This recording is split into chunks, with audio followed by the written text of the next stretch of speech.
शेवग्याची अगदी वेगळ्या पद्धतीनं आपण आज आमटी तयार करणार आहोत. आलू शेवगा आमटी चवीला खूप सुंदर लागते बरं का. तर मी सुद्धा पहिल्यांदा केली आणि ह्याच्या प्रेमात पडून गेली असं म्हणायला हरकत नाही. अगदी मटणाला सुद्धा मागे पाडेल इतकं छान हे जा मसाला तयार होतो. आणि हे मसाला घालून ना हे जी आमटी तयार केली ना की छान भाकरीबरोबर गरमागरम भाकरीबरोबर ना हे जर कॉम्बिनेशन बाहेर लागतं. तर काय करायचं, बटाटा इथं सोलून घ्यायचं, टक्कल पाडून ना अशा पद्धतीने लांबड्या फाटी करून घ्यायच्या. आणि हा आहे शेवगा, तो आपण रेग्युलर शेवगा कट करतो ना तशाच पद्धतीनं कट करून घ्यायचा. आता हे सगळं आपण कुकरमध्ये करणार आहोत, आमटी फोडणी टाकणार आहोत. तेल टाकायचं, त्यामध्ये पहिल्यांदा हे फ्राय करून घेणार आहोत. 2 चमचे तेल टाकलं आहे. बटाटा आणि शेवगा ह्यामध्ये ना एक 5 मिनटं मिडियम टू लो फ्लेमवर ना फ्राय करून घ्यायचा. म्हणजे छान असा भाजला की चवीला सुंदर लागतो. बटाटासुद्धा ना भाजल्यानंतर शिजला जातो 50%.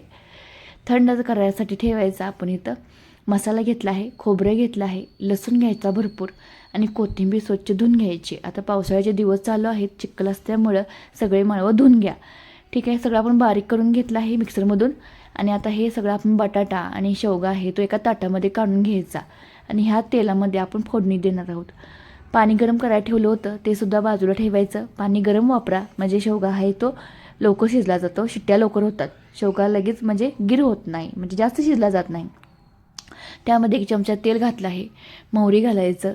मी तर जिरे नसल्यामुळे जिरे घातले नाही, जिरे घाला. इथं कांदा घातला, 2 मिडियम साईजचे बारीक कट करून घेतलेले कांदे घालायचे, ॲड करायचे. कढीपत्ता घालायचा.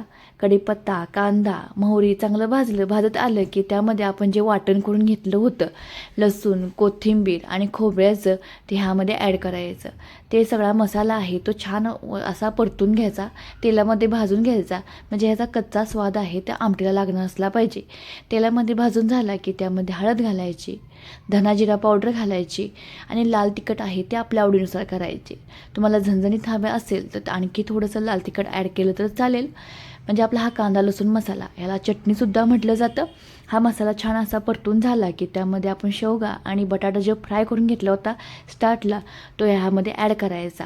ह्यामध्ये छान असा परतून घ्यायचा. मसाला छान असं हे कॉम्बिनेशन झालं की त्यामध्ये आपण जे गरम करून ठेवलेलं पाणी आहे ते मिक्सरच्या जारमध्ये घालून ना खंगळवून घेतलं. म्हणजे मसाला अजिबात वाया जाता कामा नये. नंतर आहे ते पाणी घातल्यानंतर त्यामध्ये एक भाजलेलं शेंगदाण्याचं कूट ॲड करा. शक्यतो भाजलेल्या शेंगदाण्याचं कूटच घाला, त्यामुळे छान स्वाद येतो. थोडंसं मीठ घालायचं चवीपुरतं आणि ह्याच्यात 3 शिट्ट्या घ्यायच्या. तर तुम्हाला पहिला सांगितलं होतं की आपण शेवगा गिर होता कामा नये म्हणून मी इथं गरम पाण्याचा वापर केला आहे. तुम्ही थंड घालणार असाल तर 3 शिट्ट्या घ्या, म्हणजे हे चांगलं छान असं भाजलं जातं. बघू शकता शेवगासुद्धा छान शिजला आहे, बटाटासुद्धा शिजलाच होता 50%. आणि ह्याची कन्सिस्टन्सी तुम्हाला घटसर पाहिजे असेल तर पाणी कमी ॲड करा, म्हणजे रबरबीत असं होतं.